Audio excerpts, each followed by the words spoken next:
আমি যখন কোনো একটা লেখা লিখতাম এবং ওইটা যখন রিপিট করতে যেতাম অ্যাজ এ অডিয়েন্স আমার কাছে মনে হতো আমি নিজেই এটা পড়তে পারতেছি না। ওটার মধ্যে অনেক আহ, মানে ভুল ছিল না, কিন্তু আমি মানে বোঝানোর মতো করে লিখতে পারতাম না।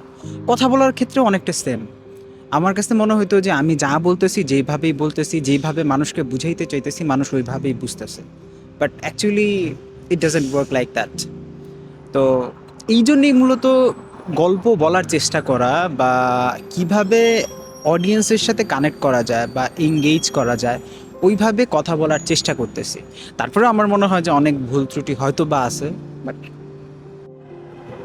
আমার একটা খুব বাজে অভ্যাস আছে যে আমি আসলে কোনো মুভি দেখলে ওটার নাম মনে থাকে না, কোনো বই পড়লেও বইয়ের নাম মনে থাকে না।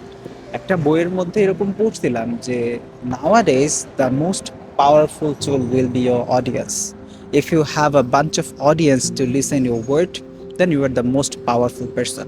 If you have a more number, then you will be the more powerful. তো আমার কাছে মনে হয় যে পাওয়ারটাকে কাজে লাগানোর চেষ্টা করা বা ইউটিলাইজ করার চেষ্টা আমি করতেছি। যা বলি, যেইভাবে বলি, আমি যেন আমার অডিয়েন্স বা আমার মানুষকে বুঝাইতে পারি আমি যেটা বুঝাইতে চাইতেছি।